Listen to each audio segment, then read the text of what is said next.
everyone, Tyler with Meeple Mountain here, bringing you another board game review. This time from our new friends at Nemesis.Games, who have given us a title for their newest game, which is Uprising, Curse of the Last Emperor, as well as the Arch Nemesis expansion for the same game. We're really excited to show you this cooperative 4X tabletop experience. Yes, you heard me right, it is a co-op 4X game.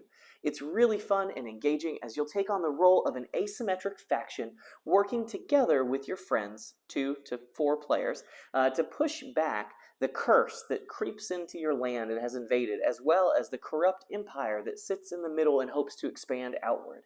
You're going to battle against these two forces, who are enemies also, and work with your friends to reclaim this land that was stolen from you. You're going to play over the course of 4 events, 4 rounds, in which you will work to complete quests and buy items and explore unexplored terrain, develop settlements for your people, and of course, chuck dice and battle your opponents to press them back and become victorious.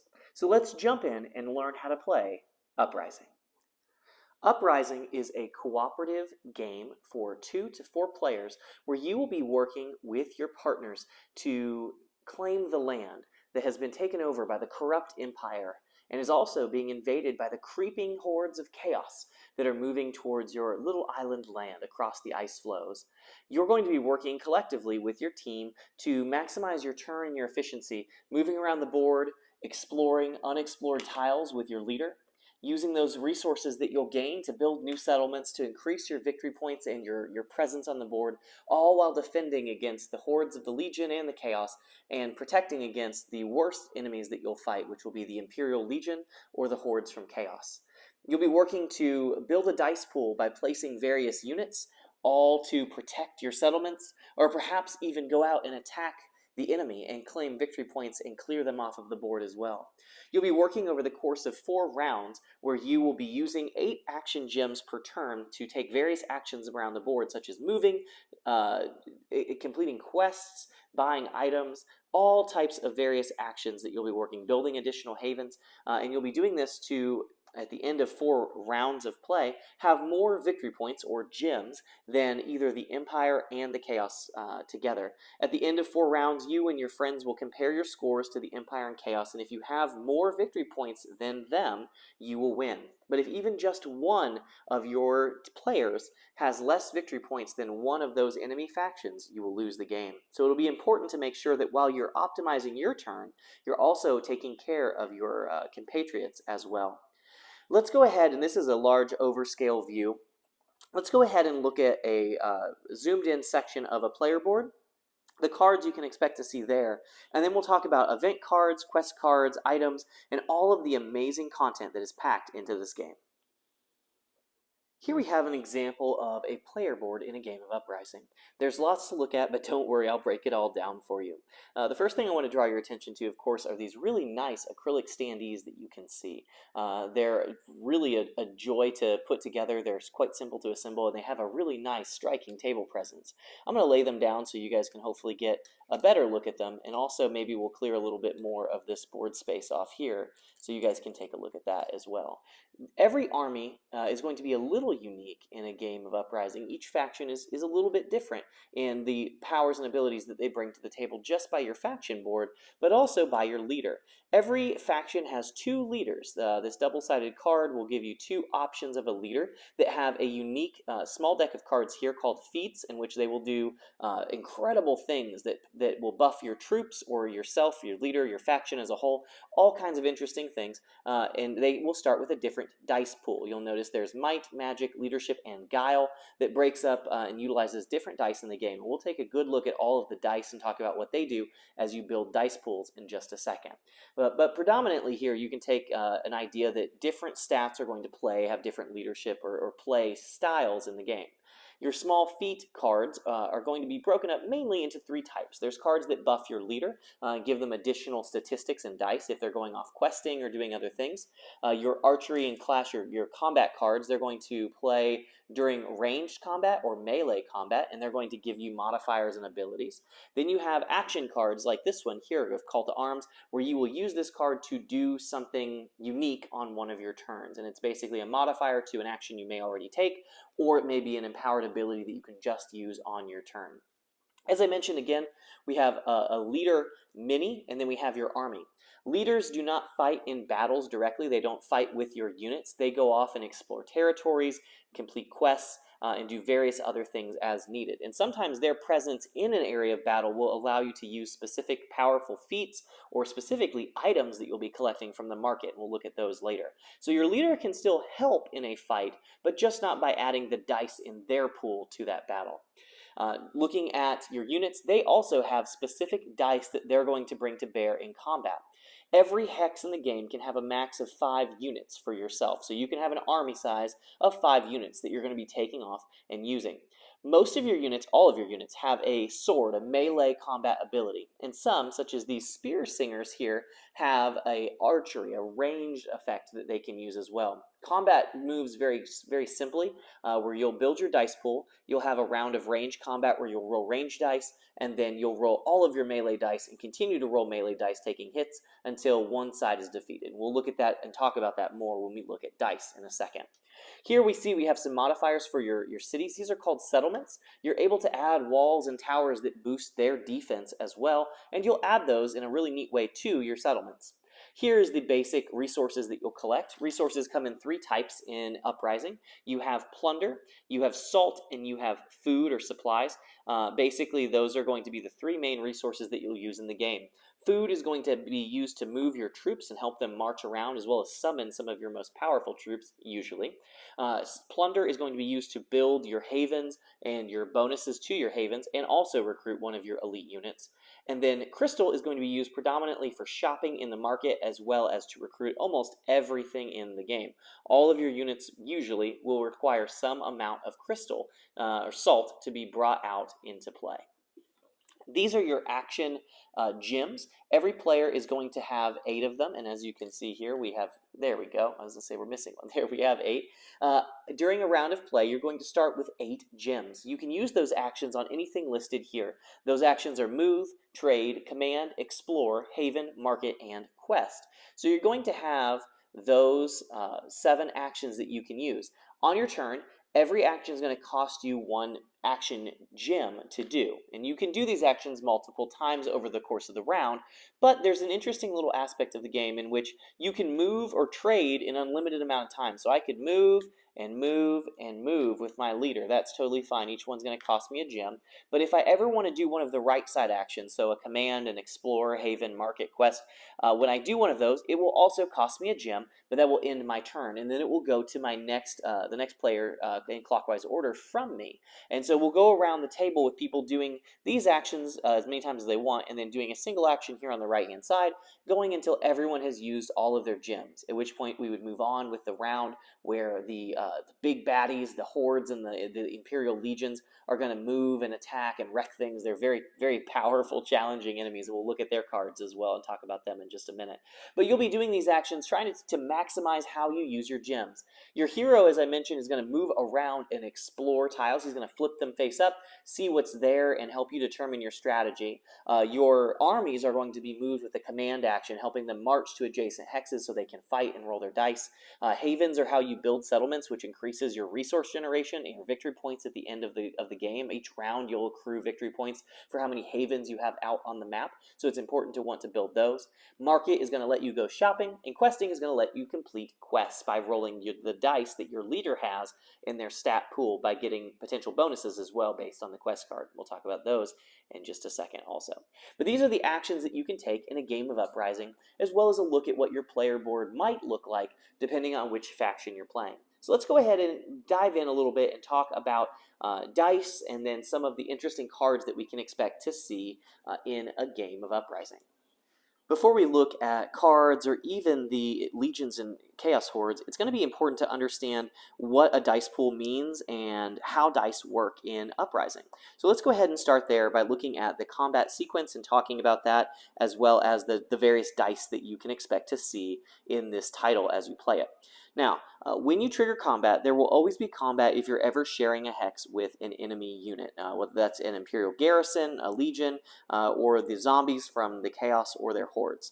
You can always share space with your friends. You will never fight your fellow human players. You'll only fight the AI factions of the chaos and the empire. When you do this, you'll build up your dice pool based on the units that you have. Every unit is going to contribute a dice, or perhaps multiple dice, that are going to go to your dice pool. You'll build that pool out based on the color of those dice, and then you'll roll those going through a single round of archery if your unit possesses a bow symbol. Every faction usually has at least one unit that does this, and there are ways to add, you have additional units that use archery. But there will be a single round of archery. Almost all the enemies utilize archery except for the chaos zombies. And then you will have multiple rounds of melee where you'll deal hits until someone is dead. Once all of one faction's units are removed, then there is a victor. So let's talk about the dice. There are 6 types of dice in Uprising, each of them having a unique spread of abilities and things that they can do. Over here on this cheat sheet card that you have in the game that you'll be able to have as a player, you can see the exact breakdown of those things, but each dice has something usually that's a little unique to them. You can see white dice is, for the most part, the weakest dice, has the least faces that will hit, 50-50 chance of getting something, but it does have a really nice face that is both a skull and a shield. A skull being a hit in this game, a shield being a block that cancels a skull, and a bolt will be a unique thing that allows you to utilize a god power, which is referencing specific cards. There's druid cards that will come up every round. You will flip one up, so at the end of the game you'll have 4 of them, and they're going to give you unique uses for these bolts that do pretty cool stuff for you, so that's always nice to have. But they also cancel a shield, which is a really big thing to take note of. But bolts are rare. There's not a lot of them. As you can see, the most prevalent is going to be the purple dice that has 2 faces that have 1 or 2 bolts on them. The red dice has 1 bolt, and the black dice has 1. The black dice is by far the best dice in the game for hitting things, especially. It is definitely going to hit for the most part. The red is not far behind.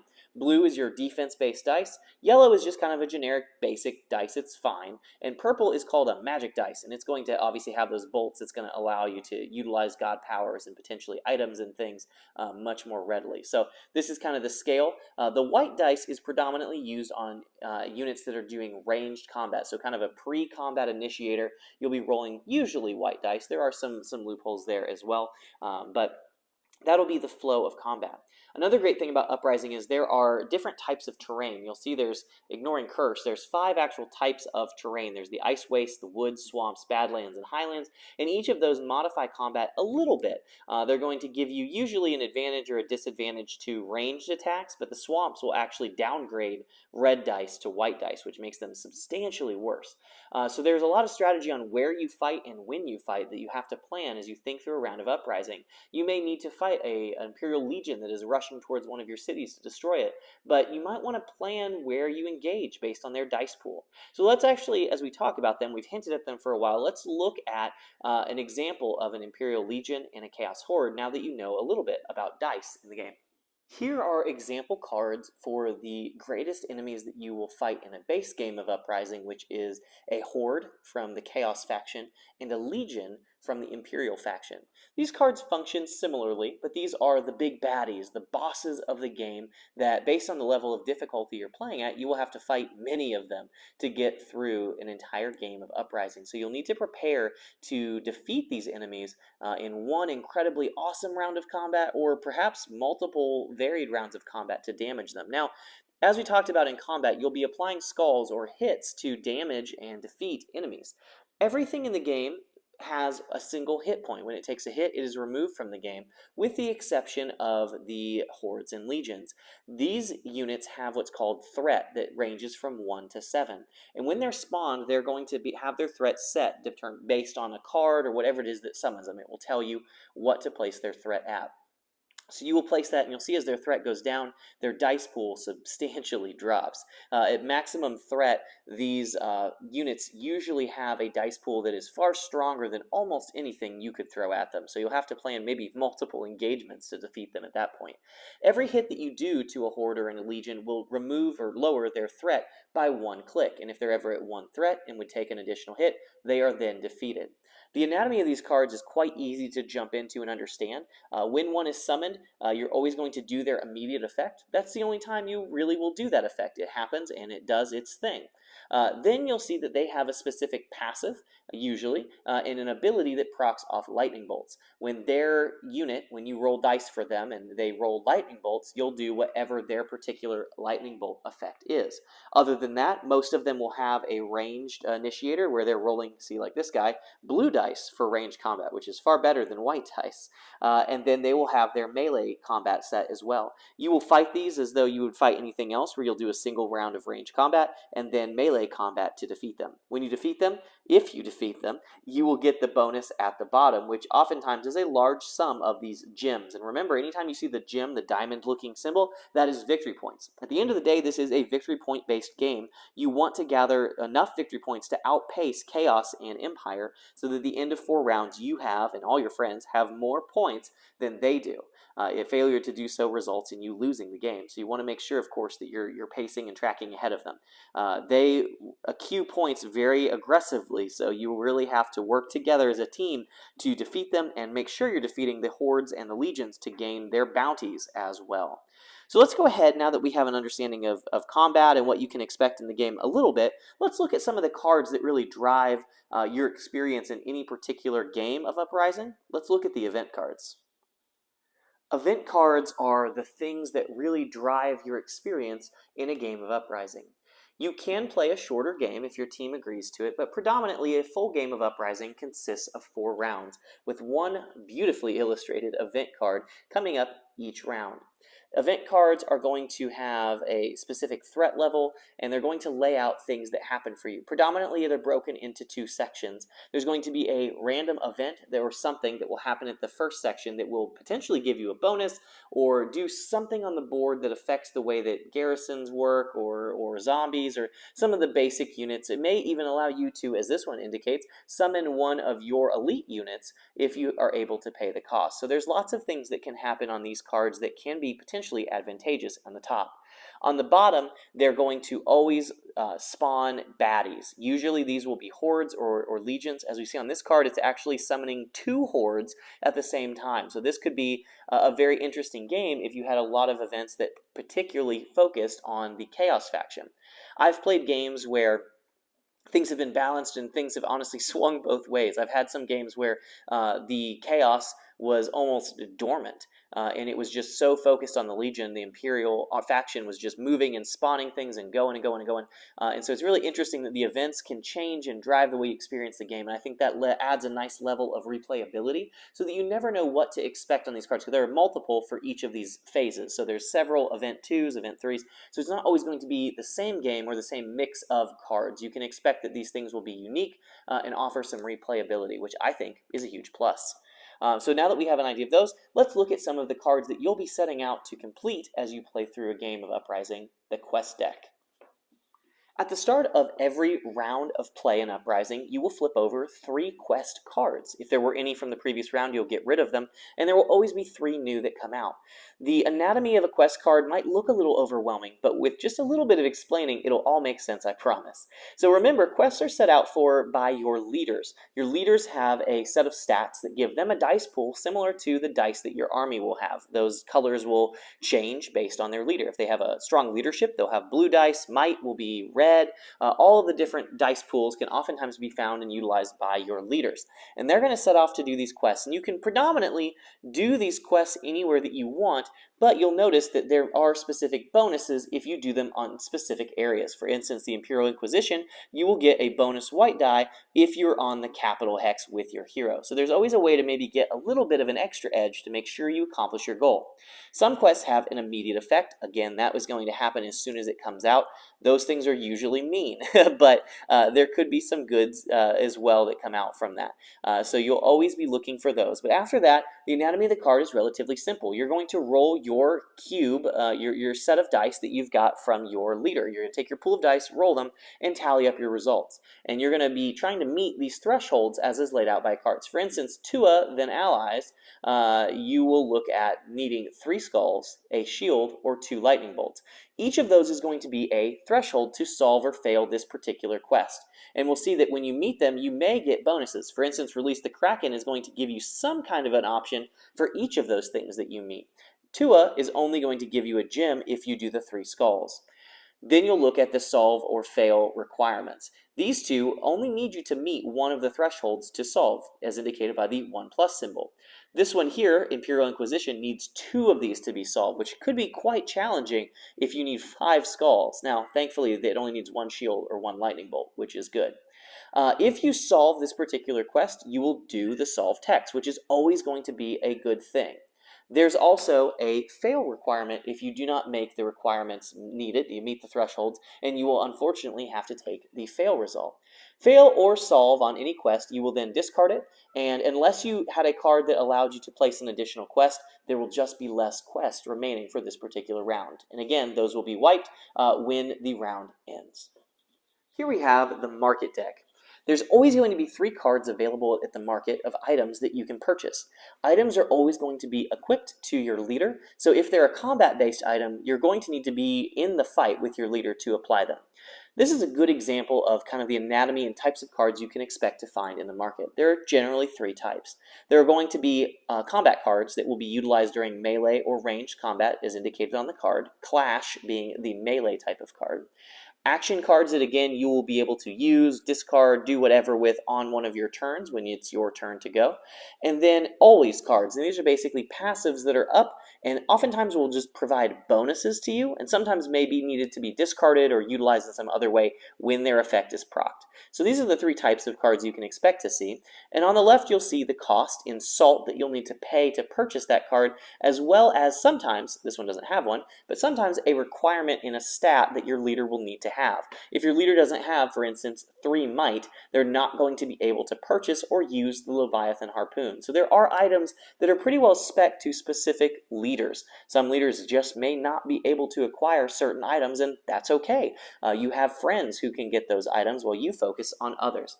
Whenever you buy an item, a new item will flip out immediately, and the item market will refresh between rounds as well. So there will always be new items coming out to keep things fresh, but make sure you buy what you want to buy soon, or it may be gone.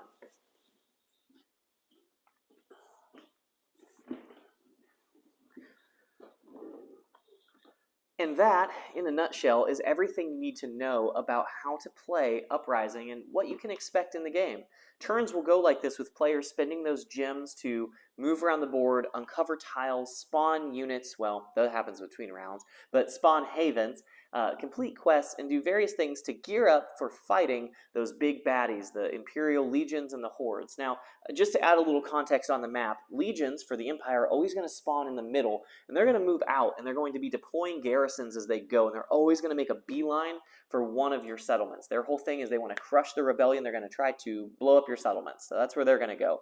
The Hordes are actually doing a little bit different. They spawn on the outside for the chaos, and they're going to kind of wander in. They don't want to get away from the capital, but they're going to go to whatever's closest. So that could be one of your settlements. That could be an enemy. What's really interesting in Uprising is that the Empire and the Chaos are enemies too, and so they might fight each other, which you might think, oh, that's a good thing. Well, it kind of can be, but it's also bad in the sense that one of the big ways that Chaos and Empire make points is they're going to, when they kill stuff, any unit, they're going to collect it and they're going to throw it into what's called their graveyard. And at the end of the round, they're going to look at how many different types of things are in their graveyard. So maybe my unit, maybe your unit, maybe one of the Chaos units, whatever. And they're going to get 2 points for every thing, not unit, but every type faction unit that's in there. So if all 3 of us had stuff in there, then they would get 6 points. And so that's a huge scourge for them for just killing things. And so you don't want to do that arbitrarily, but there's some really neat strategies of like having a legion and a horde, like maybe try to wreck other people's units and things just to thin things out on the board so you could sweep in and kind of finish cleaning up. So there's always a neat strategy there to be had. But that's how the board will play. You'll take your actions as you go through those 4 rounds, buying items, completing quests, trying to get more gems, more victory points than the AI opponents. To that point, the AI opponents are really tough. I think there's been a great job done in Uprising and making the Legion, the Chaos feel different, and making sure that they're challenging. The amount of points that they gain, especially early on, is just daunting, and so it's always very humbling to start this game out. And make sure you kind of got to just pace yourself for the long term, because you are going to feel bad in the first few rounds just based on score. But you can crawl your way to victory if you work together and plan accordingly. So again, that's the overview of this title, but what did I think about it? I was really excited when I was asked to review this, because I love 4X games. I love big box games that take a little more time. So I was excited to jump in and learn a title that I'd seen and saw on Kickstarter and just hadn't gotten to back, and was really excited to jump in. And boy, was I impressed. I really like Nemesis.Games and their attention to things. I was meeting with one of their founders, one of their designers, and talking through this title, and the things that struck me was just their attention to detail. You could tell that these guys are gamers, because they get and care about the same things that we care about. They cared about card quality. These cards have a really nice finish on them. They just feel really nice, and that was a value. You have rounded edges, so they didn't skimp on pointy edges, and their attention to the acrylics and making sure that they're sturdy. Just the little things, the little details of this game that could have been overlooked or pass up, the nice chunky bits for score tracking, all those things that we really like, making a game feel better. Punch pieces even being like very deluxe and sturdy. Like nothing was skimped on as far as production value, and I really like that, and I appreciate that about the title. For a co-op game, this is a very challenging game, and I think that is a huge, huge plus. This is a game that you're going to enjoy. I know some folks, when you look at reviews for this, they may have said, oh, this is too hard, it's busted. No, it's not. It's a good co-op game because it's challenging. There's going to be times when you play that you're going to lose, and that's what makes it a good co-op game, is you really have to work together and plan to make sure you're beating the opposition, and I love that. The dice, of course, there's a thing to be said for the dice. I love the variance in dice, that you have different dice strategies, but they are dice, and they may be mean to you sometimes, and so you have to prepare for that. If you don't like dice chucking games, then you may not like Uprising, but I love dice, and I love the variance that the dice bring, along with the items that kind of modify and give you some dice mitigation, which I think is always key. If you're going to have dice, you need dice mitigation. The items do that. So again, big plus on the market and the cards and the way that works. Quests are fun. They give your leader something to do, and you kind of make these choices. Do I want to go army heavy, quest heavy? How do I want to balance that? And finding that hybridized strategy, I think, is always good. Beyond that, you also have just a really, really nice rulebook. I want to give props to the rulebook. It's spiral bound, guys, spiral bound. This is a very well done, nice laid out rulebook. I enjoyed the way that it was structured. I did find myself jumping around a little bit, but again, this is very concise. It has a lot of information, a lot of examples, and while it gets you into the meat of the game quickly, I did find that I had some questions from time to time, but there was always an answer to be found in the rulebook. And again, I really appreciated the quality and the depth and the nice production value that was here, even in the rulebook. Again, nothing was skimped on. That's the best thing I can say, is I felt like every aspect had been considered. Again, you have multiple factions. The factions are asymmetric, which gives you a layer of replayability. The factions have 2 leaders, another layer of replayability. The events are varied and different, so that's another layer of replayability. So I think from a replayability standpoint, it's very high on this game. You can expect that you could sit down and play this 5 times, have 5 fully different experiences with different factions, different leader combos, different event cards, and there's just going to be a lot to be unpacked, different market cards. All of that is going to make this game something you can come back to over and over again. So all that to say, I really enjoyed Uprising and the expansion. Now you may be saying, Tyler, what's the expansion do? Well, the expansion adds 4 new factions that are even more asymmetric. Like one of them has way less settlements, but other things like, so there's a deeper asymmetry on those factions.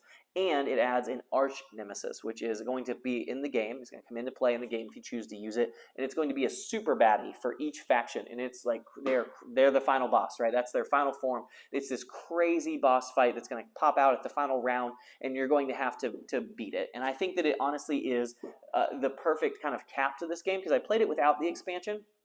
And on the games that I won, by the final round, I felt like I was just kind of twiddling my thumbs. Said, okay, I'm full build. I've got this. I'm gonna win.